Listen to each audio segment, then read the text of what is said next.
are listening to the most original talk radio station anywhere. We are LA Talk Radio at latalkradio.com.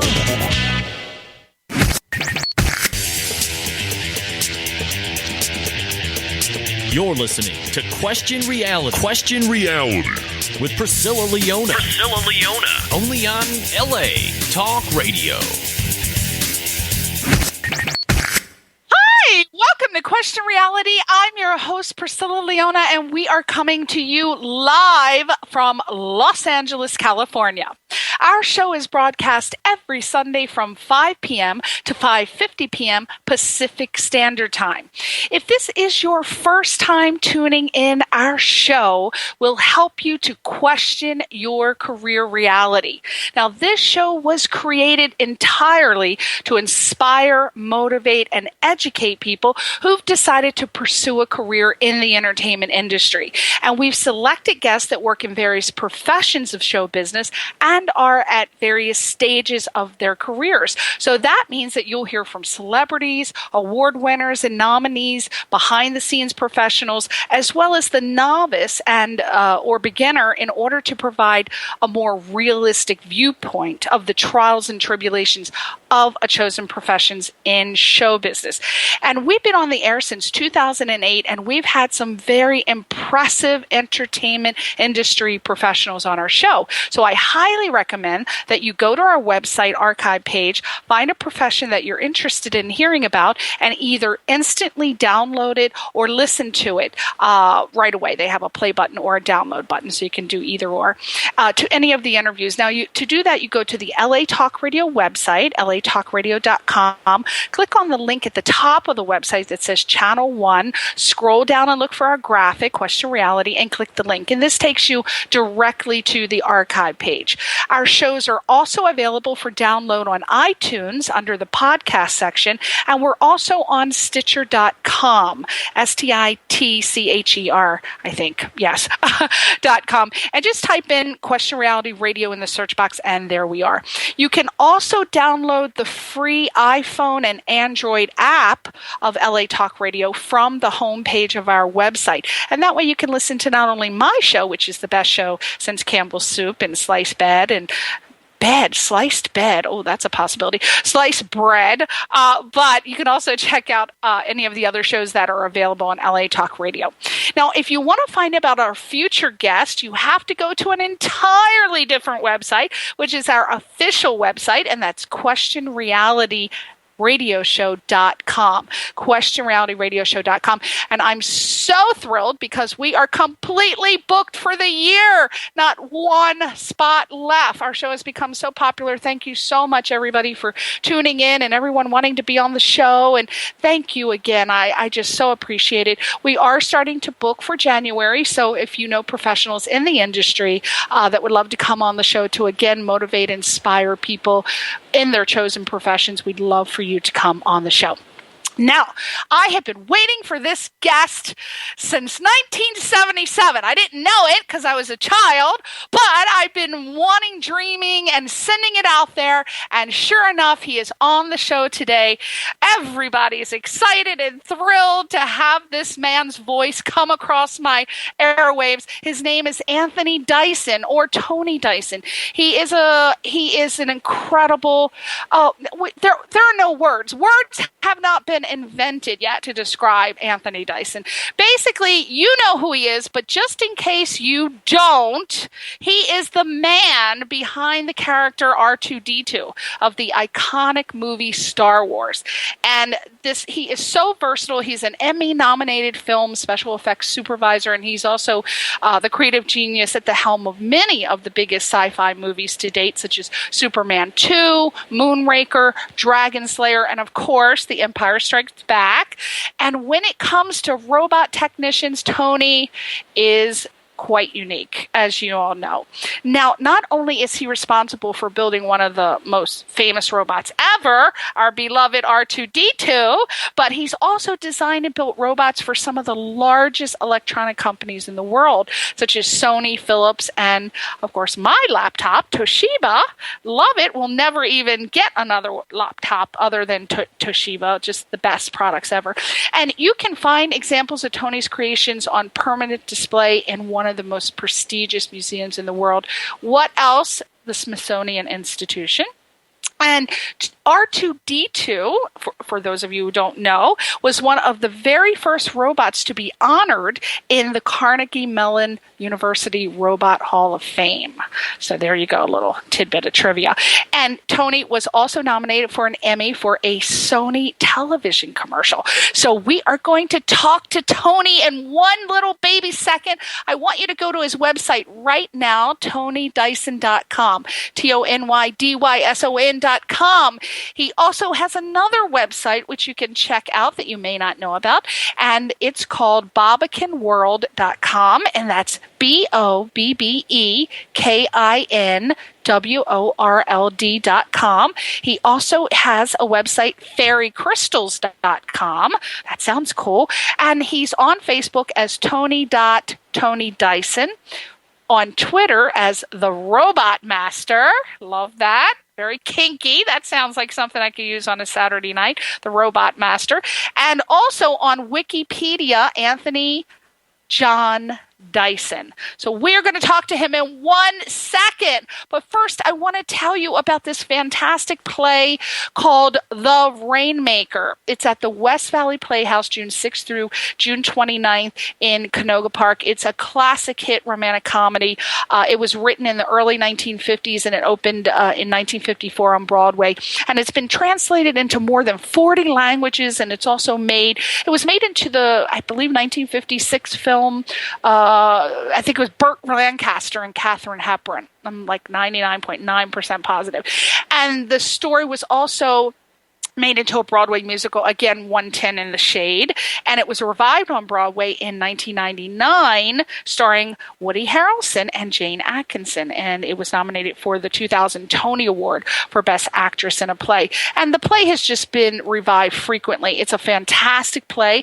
If you don't know it, it's set in the drought-ridden rural town in the West in Depression-era America, and it tells the story of this pivotal hot summer day in the life of this spinsterish character called Lizzie Curry. And Lizzie keeps house for her father and her two brothers on the family cattle ranch, and she's just returned from a trip to visit these pseudo-cousins, all male, of course, and they have tried to, I guess, get her married, and they failed. She wants to find a husband, but it's just not happening. So as their farm kind of languishes under this devastating drought, she has worries about her marriage prospects and their dying cattle. And then this charming con man comes into the scene. His name is Starbuck, and he arrives and he promises to bring rain in the exchange for $100. So his arrival sets off this series of events, and it's just a fantastic story. It really is. So if you get a chance, check this play out, The Rainmaker, at the West Valley Playhouse. And it's artistic director is John Barry, and it's directed by Alan Wasserman. And it's just, I've heard great reviews about it. I can't wait. We're going the end of June. So please, please, please check it out. So now, without further ado, I feel like I need an applause track, which I do not have. Yay! Woo! Thank you. Thank you.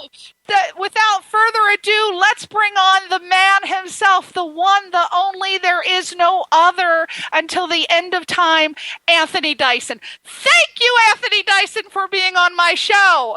It's a pleasure, my love. It's a pleasure. My God, did we ever think you would be on my radio show? No, we did not. My husband is just thrilled. Everybody knows. My God, you're an icon. How does it feel to be who you are? You must wake up every day, look in the mirror, and you must be all over yourself. You must say, my God, I'm so happy to be me. That's so true, actually. To be quite honest with you, I've got two mirrors. I never think one mirror is enough, you know? Me neither! I have a couple of them.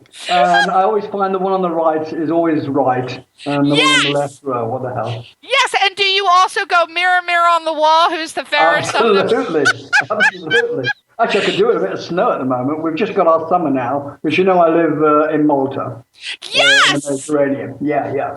I had to look up. I said, where the hell is Malta? What the hell's going on? Well, I thought you would probably have to hide yourself over there, Tony, because people would be clamoring around your house and climbing your walls and trying to steal your underwear. Is that why you moved there? They used to do that, but of course I live on a small island called Gozo, which is even smaller than Malta, and Malta's small enough. I live by the sea, and we have quite a few other, celebrities live here on the island. Quite a few, actually. Even Brad Pitt's bought a house here. Wow. Yep. So it's the up and coming. So you probably feel quite safe and secure on the island. Do you feel like it's better for you mentally? Do you feel like a charge of energy? Because people say that when they live by the ocean, they do get a sense of peacefulness, and they're more clear and lucid in their writing and designing abilities. Yeah, totally. I mean, I've been very lucky. I've been living here for 25 years now. Wow. And I can just fly out of here to anywhere I want to if I'm going to a con or a conference or giving a lecture. It's very, very easy. So I can come back to my home base, and it's very relaxing. Yeah. Now, obviously, as I told you earlier, you sound, of course, like Paul McCartney. So you're British. Of course, everybody sounds like Paul McCartney, who's a man to me.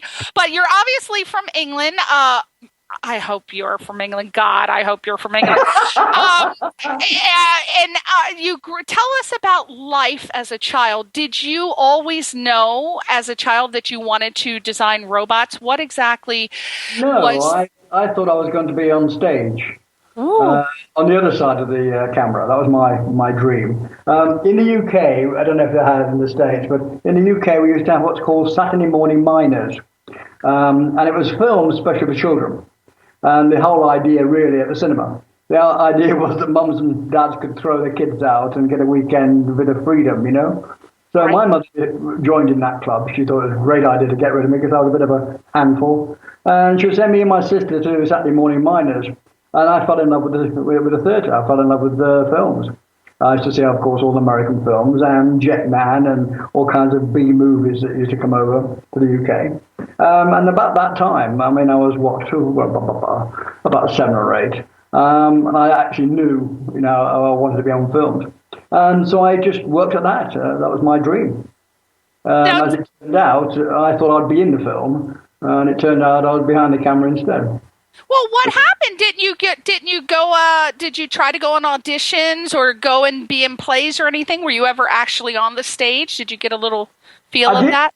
I did a couple of what we call cameos, but basically that was even afterwards when I was known more. My idea behind it was I would do the same as I'd read in some of these magazines, try to work on the set, and then work my way into, the acting side or dancing side. In them days, we used to have singing and dancing, but that died quite after I was interested in it.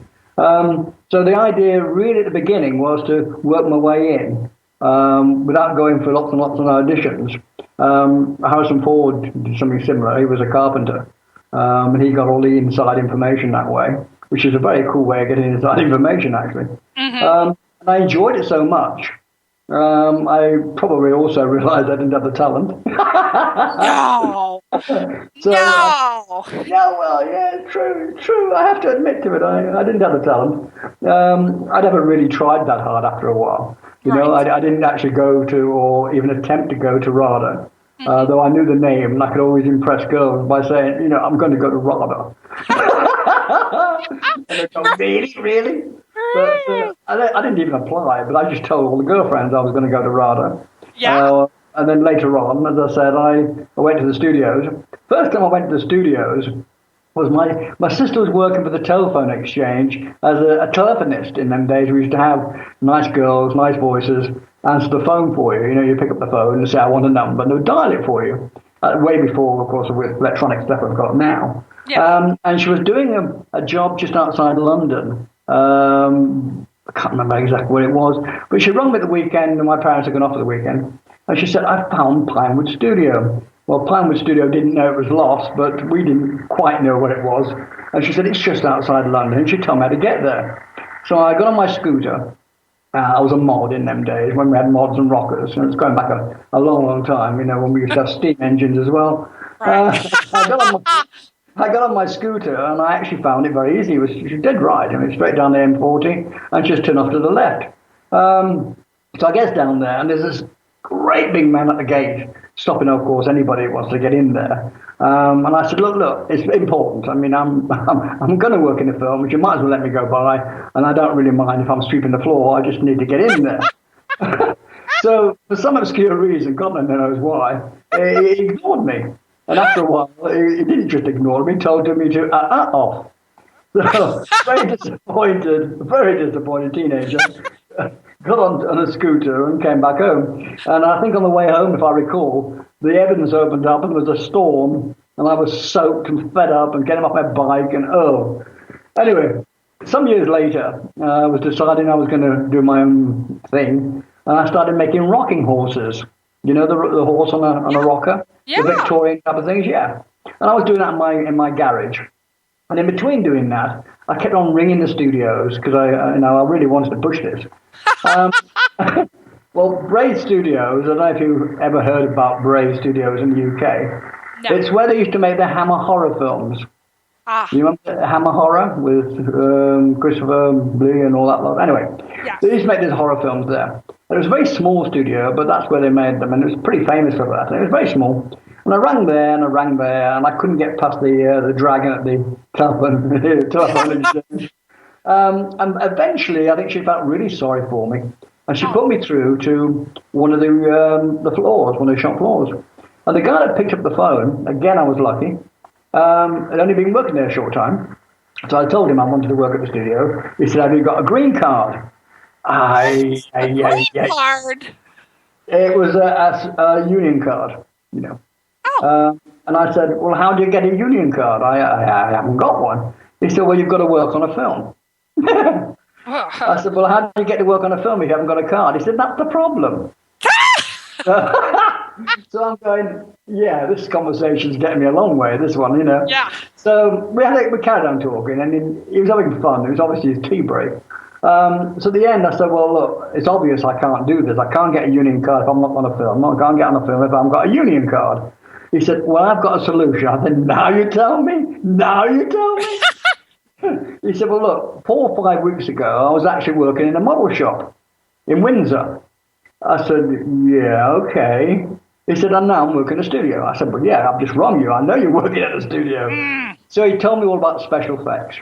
And it was the time, 1977, when special effects were coming into their own because directors couldn't cope with all the work they had to do with all the special effects. Because you've got pyrotechnics, you've got makeup special effects, you've got mold special effects, and the list just goes on and on and on. And they couldn't really direct all these groups. So they were bringing up the idea of having a director specifically to take care of the special effects groupings. And also they couldn't take care of the work because there were so many films coming up with special effects at the time. Space 999, Alien was just coming up because I worked on that for a while. Said they'll bring people in from outside because that's the easiest way to do it. And of course they can't all have union cards. And he said, that's how I got it. I'm an expert, he said, on, I think it was operating, models, radio models, helicopters and things like that. So they brought him in the studio. He didn't have a card, but he was working for the external special effects. He said, so that's the way you can get in there. Get into special effects, because I had no idea about any of this. It's all new news to me. Right. He said, get into that and everything will be okay. I said, okay, fine. Got any names? He said, yes, I have got a name. So he gave me a couple of names. I rang these people. Brian Johnson was one of them.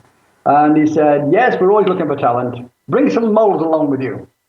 Yeah, okay. And that was it. He put the phone down on me. Well, it gets worse, kid. It gets worse. Because I didn't make models. I mean, I wasn't the model person.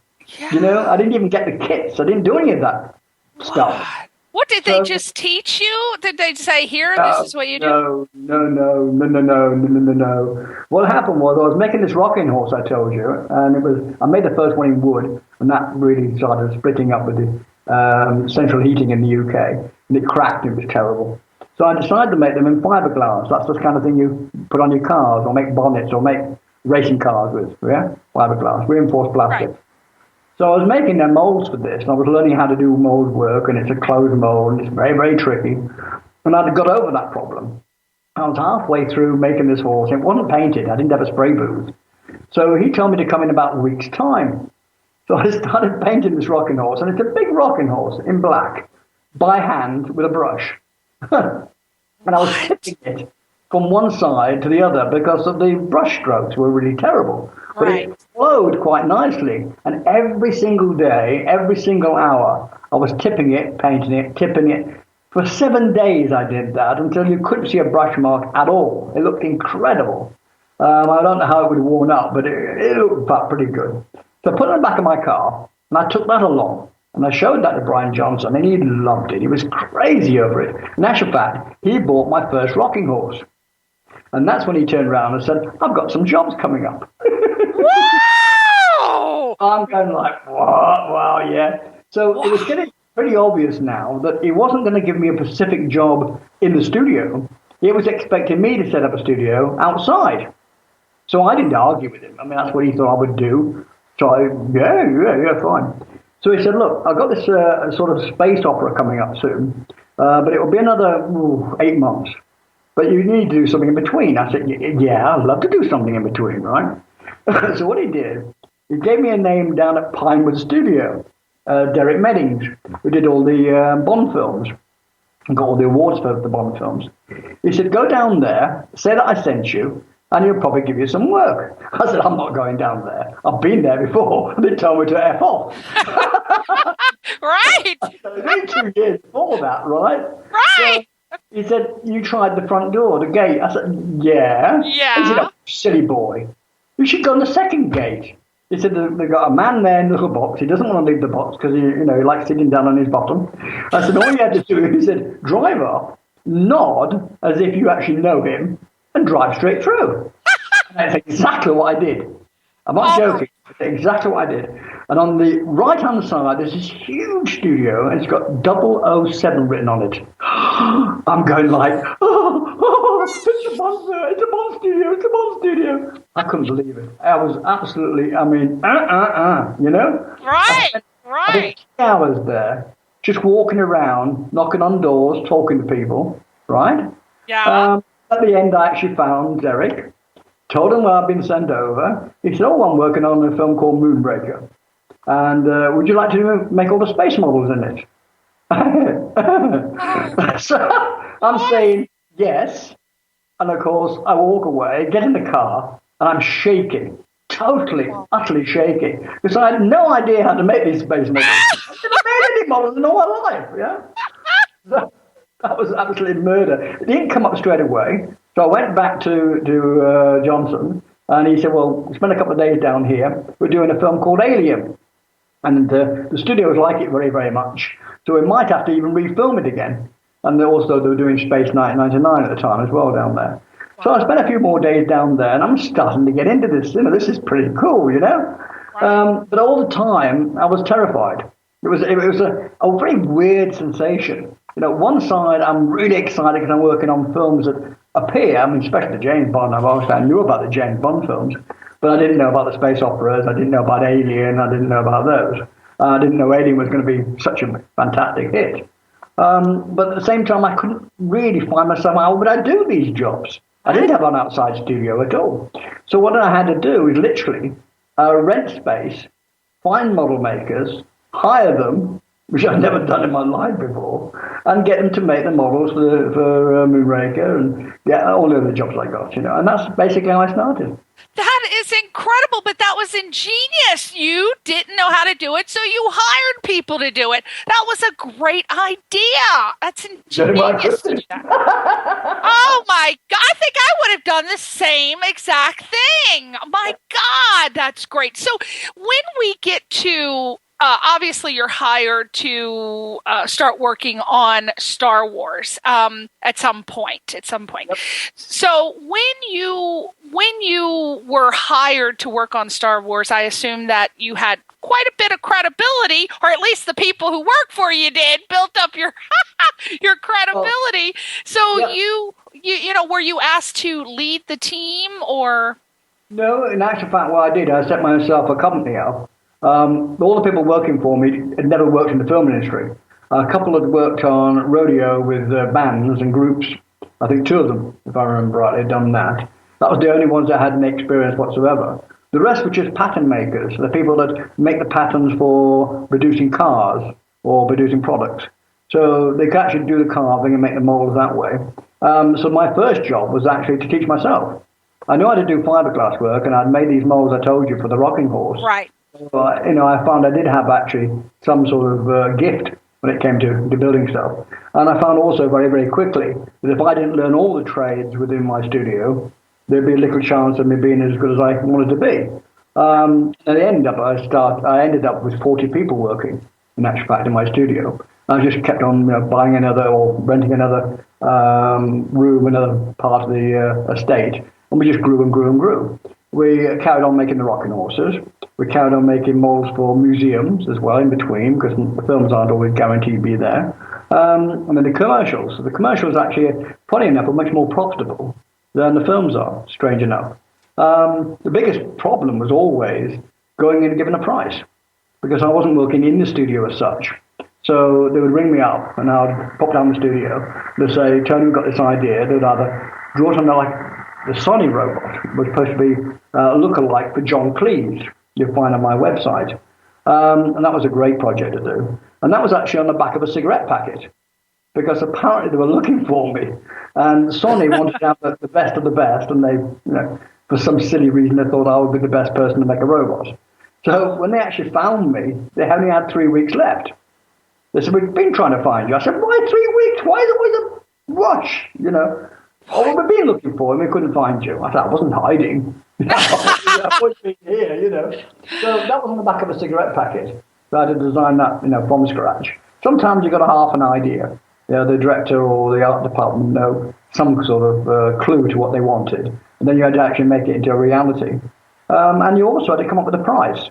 And I think really my biggest nightmare, always, for the whole period, was coming up with a price.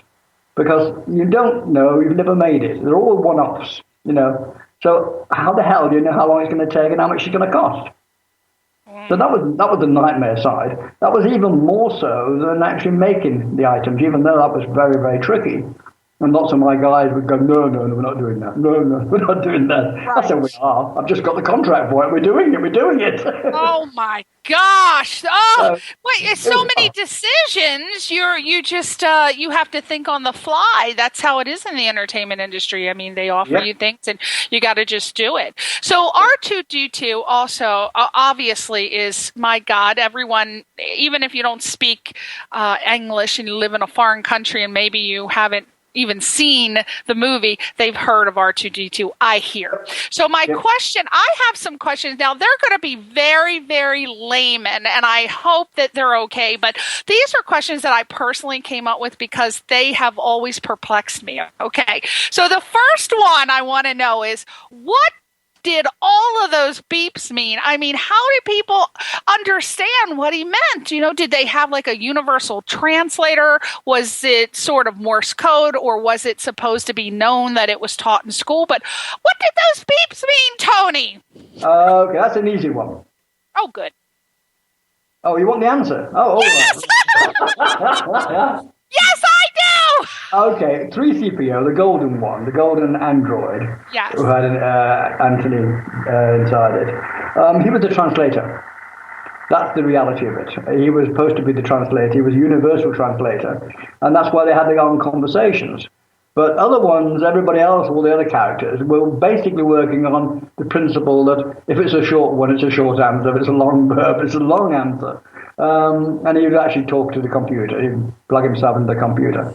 But no, the translator was 3CPO, for sure. I see. Oh, I'm going to have to revisit that film and listen to that because it seems like that humans could understand what he was. After a while, they got used to it. Yeah, you can get a translator, actually. There's a translator online. Did you know that? No. There is. Yeah. Let me see if I can find it. Go on. Okay. Okay. And as I said, I have my co-host Ben Padden on the line, and he has some questions. Ben, why don't you take this question for Mr. Dyson? Yeah, I mean, one of the things that I've been very interested in is that there's been kind of a resurgence in the use of physical models recently. As you may have heard, J.J. Abrams is directing Star Wars Episode 7. He's built a lot of physical models and sets for that, as opposed to the prequel trilogies. And there's been there are a lot more physical models used in films like Moon and in the recent 10th season of Red Dwarf in the UK. Where do you stand on the CG versus model debate? Do you prefer seeing a solid actual model in a movie, or do you think the benefits of computer-generated creations and scenery outweigh the cons? Yeah, that's a good question, actually. Very, very good. Thanks. I took a long time thinking about it. Before I actually say what my personal preference is, I think the most important thing is to understand what the director's like. There's quite a few directors, as there is actors not wanting to work on sci-fi films, pretty much for the same reason. The biggest problem with working with computer-generated is you're talking about blue screen all the time, or green screen. And a lot of actors don't like it because they don't get the mood. They're sitting in a blank room with all these green screens around them. And directors are very much the same. And it's even worse for a director because the director has some photographs or sketches of what's going to be in that scene, but they can't see it until it's finished and made. So it's extremely difficult for them to get in the mood. They just have to go by the storyboard. So that makes them feel very much isolated. And there's only certain directors even will contemplate it because they're saying, oh, this is going to turn around, there's going to be a big monster, look up that way, and we have a flag to show where to look at. So I feel very, very sorry for quite a few directors. Because of that reason, there is certain directors will not work with CG, and there's a lot of actors who will shut it down unless the money is incredibly good. For that reason. If you leave those two reasons behind, which are tricky for some actors, tricky for some directors, personally, it depends on how they do the CG. Some of it is amazing. I mean, totally amazing. The biggest problem I find with any film is that if they overdo it, because they can do anything with CG, sometimes they're overdoing it. And this happens with all the best films. They get complicated, let's say if it's a franchise, and you're on 4 or 5 level of it, and they want to make a more complicated story because they believe they should do. But if you talk to fans, which I talk to a hell of a lot of them when I go around the world, they'll all turn around and say the same thing. Let's say the Star Wars second film was one of the best ones, and so on. The same with Lord of the Rings, because they get more personal with the actual characters. When we get a big, big group and a big, complicated story, you really don't get into the characters. And the same thing when you have a lot of CG in there, sometimes it can really take away from the story. And it ends up being all special effects and no storyline. So one has to be very careful. I prefer models as I prefer characters. I prefer both. Absolutely.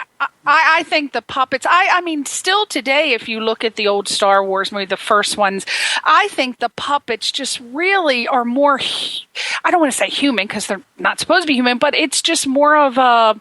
there's a physicality. Yes, a physicality, more of a connection. I just really wish that they would cut down on the CGI. As a matter of fact, Tony, I wanted to ask you, how do you feel about how R2-D2 is now sort of personified or treated in the prequels? Now, as far as lines and involvement, I personally feel that in the last 3 movies, R2-D2 and C-3PO, I don't think they were given enough visibility or involvement. And to me, it made a noticeable difference overall about the feel of the story. How do you feel?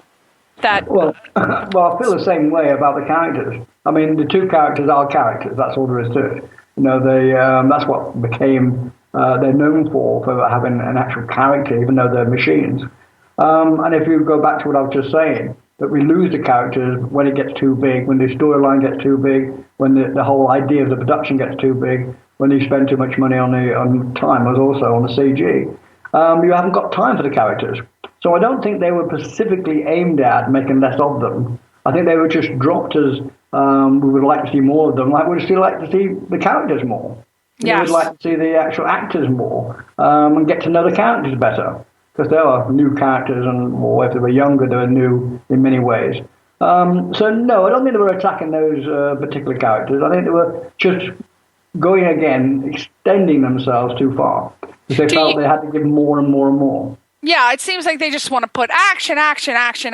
and it's just trying to be better than the last. And exactly. It doesn't matter who I talk to; they all say the same thing. The last films were too much. Yes, I think that the biggest issue with R2-D2 and C-3PO in the prequel trilogy is that a lot of the story of those three films doesn't make a lot of sense, and it just kind of feels like C-3PO and R2-D2 are just there because they're recognizable, and they kept giving R2-D2 all of these new features and letting him like hover and kind of almost transform at times. It just seemed it was like the old Superman comics, back in the day during the Golden Age, where they would just give him new powers, and it takes away from the character, I think, when they overpower him like that. Yeah, and it didn't make any sense because the whole idea with R2 is that he had lots of owners.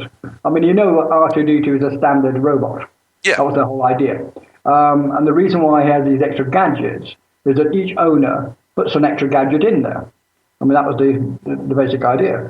But if you're going about saying this is a pre, so why didn't you have the gadgets in Star Wars 1 and 2? Exactly. It's silly.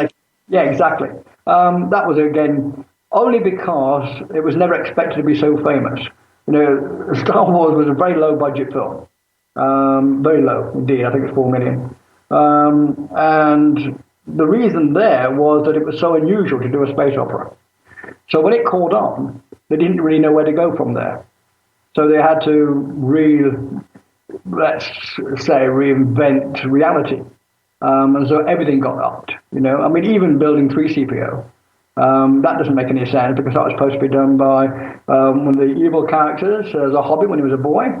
Yeah, it was Darth Vader built C-3PO as a boy. That just seems pointless. It just felt very unnatural and It was convoluted and contrived, is the word I was reaching for.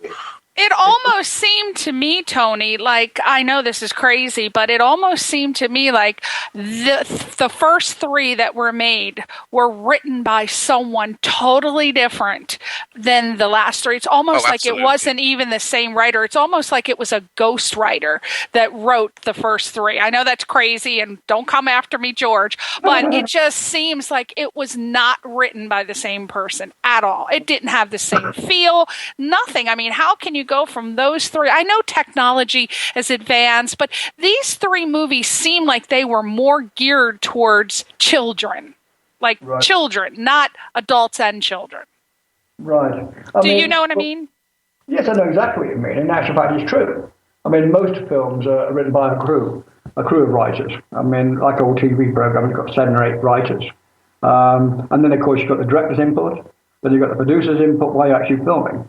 The 3 Star Wars films, the first ones you're talking about, in actual fact, were written on set even by George. I mean, George was actually changing the storyline as he went along, which a lot of people don't realise, but he was, especially in the second film. So it was very hands-on by the man himself. I mean, that's what it came down to. And, of course, then when the studio were putting a lot more money in, they were putting other writers in it.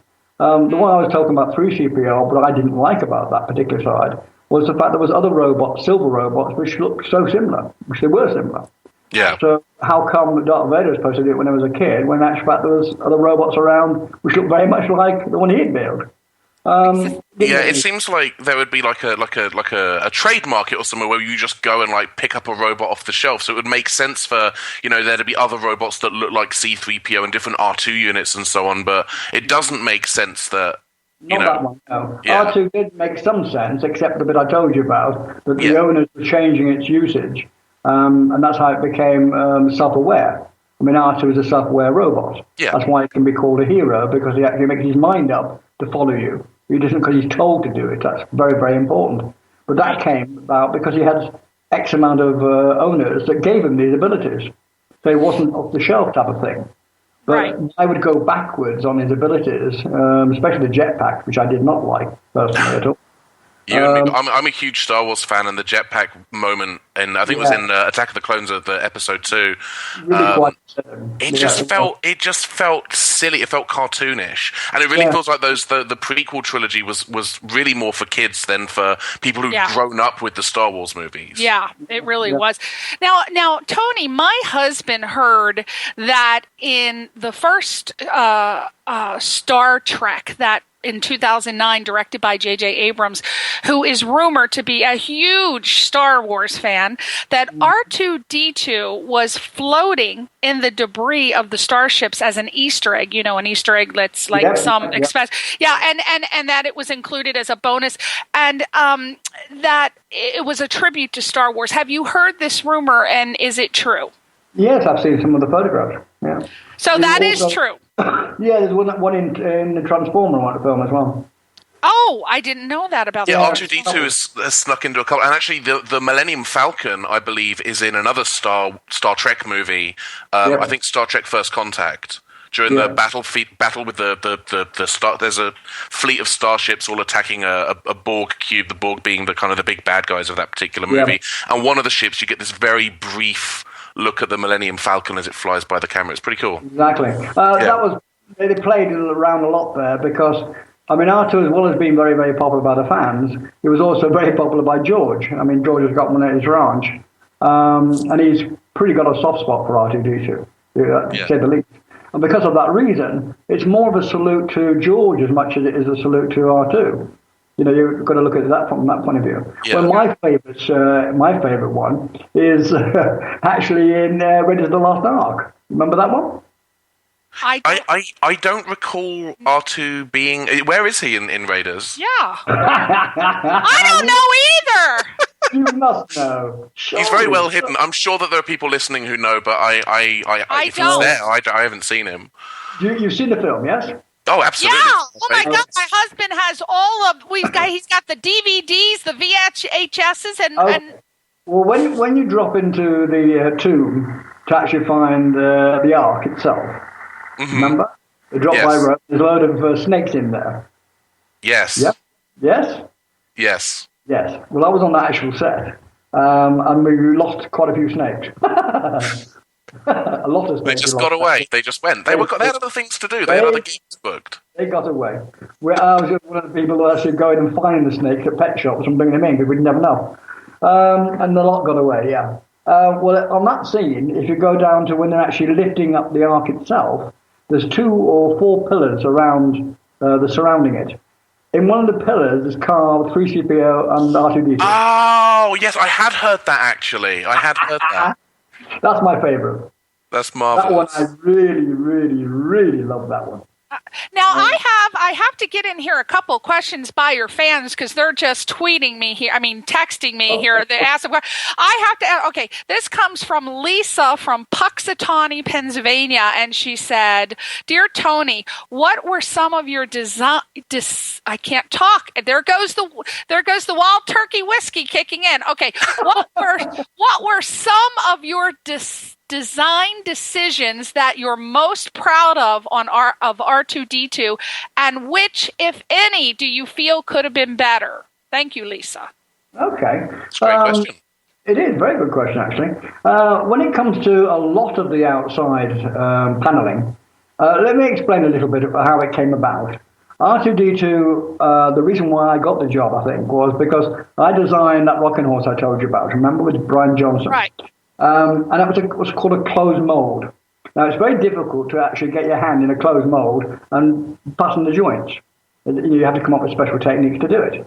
And so when he realized I had done that, because he's a very clever man, he said, look, when we do R2-D2, because I didn't know about R2, he said, we've got to get it strong enough to actually carry all the motors and all the equipment inside. And being a sort of a tub, or I think the comedy we say it's like a dustbin, it's going to flex. And that's going to be a problem. So can you come up with a solution? So the design, which I'm very proud of, is actually made 2 inside, an inside mold and an outside mold. And in between that gap, I put foam, a rigid foam. So that gave it total stability, which is one of the things I'm very, very proud of.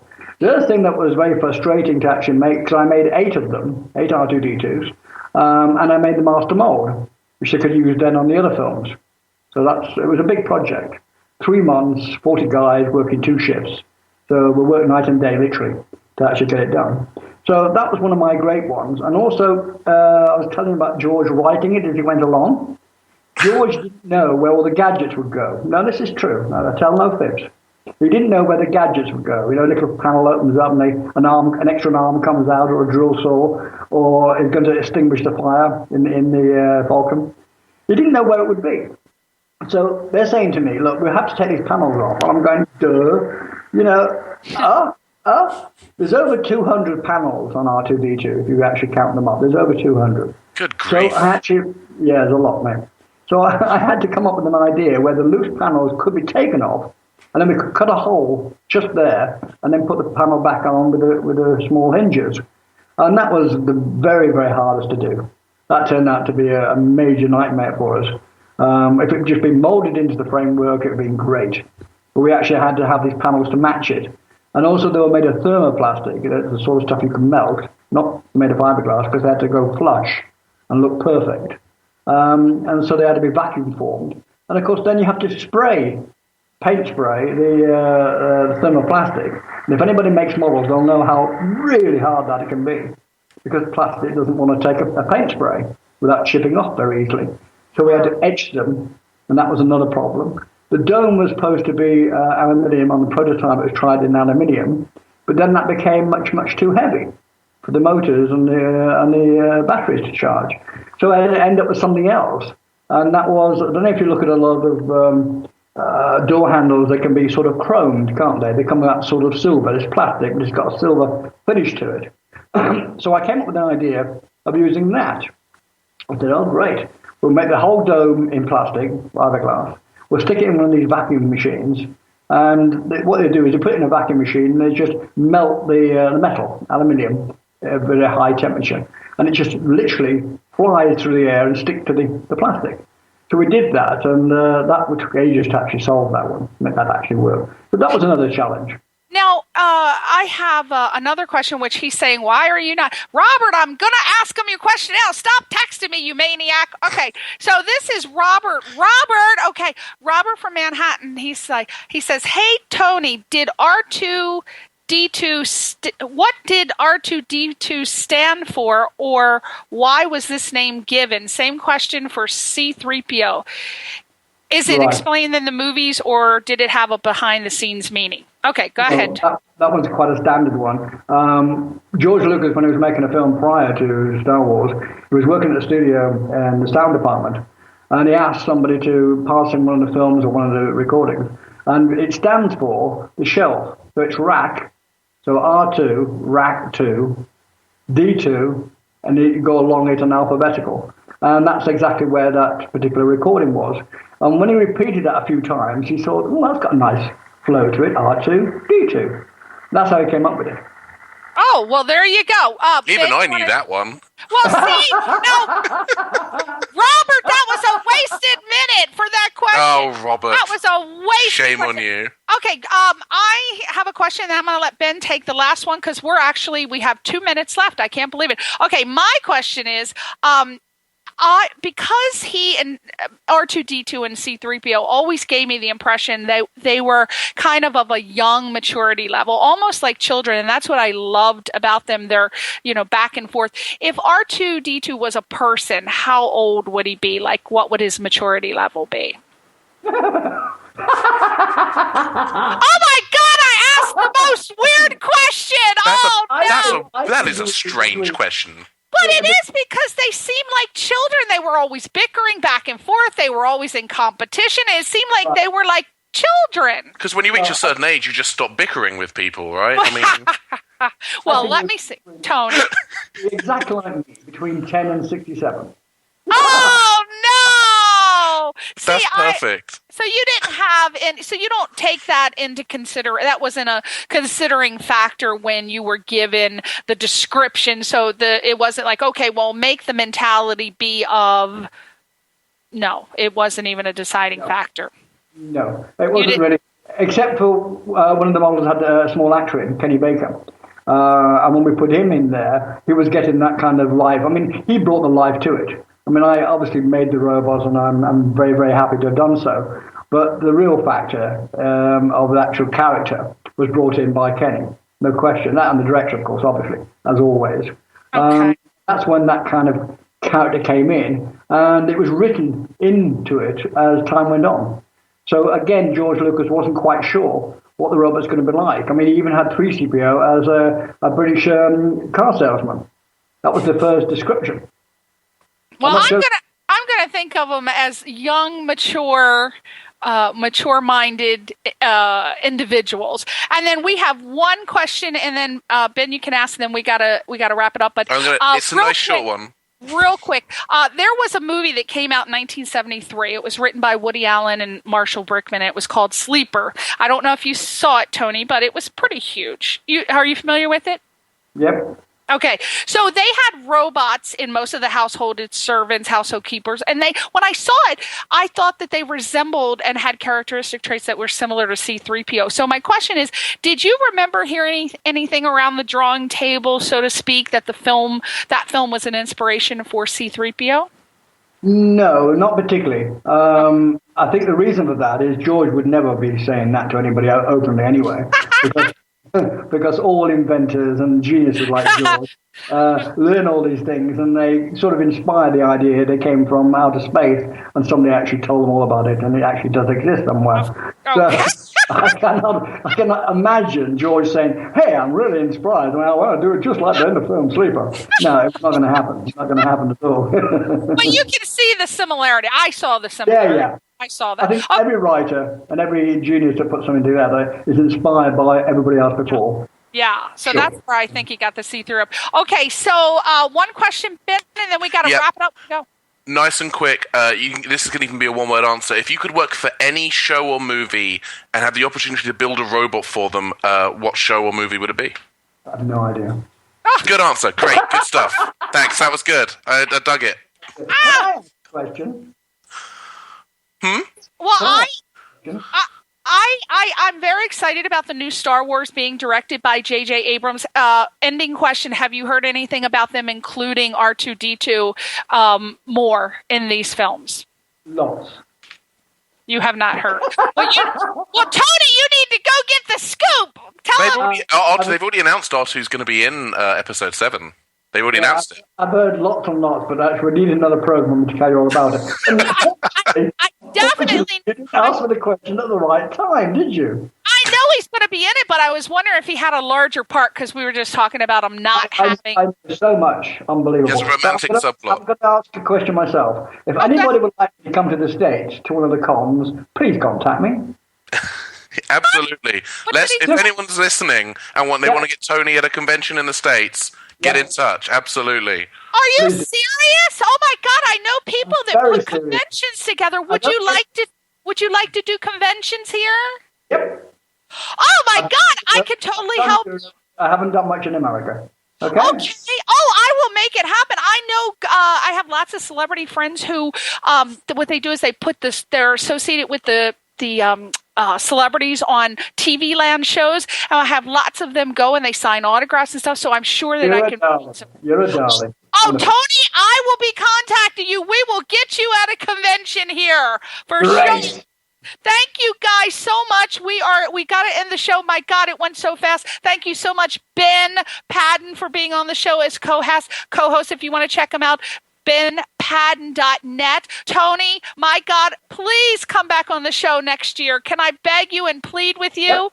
I'd love to. Yay! And you definitely have to come back, because I'm going to get you at a convention, and I'm going to be showing up, and we're going to get pictures of you sitting on my lap. It's going to be a whole to-do. Yeah. Thank you, everybody, for tuning in. The wonderful, incredible Tony Dyson. Go to his website, TonyDyson.com, and look for him at a convention, because I'm going to make it happen. Thanks, everybody, for tuning in. Say goodbye to your fans, Tony. Bye. Ben, say goodbye to your fans, Ben. Bye, Mom. That's your one fan, I know. The one singular. Thanks, Tony, for coming on. We'll see you next week on Question Reality. Bye. Bye.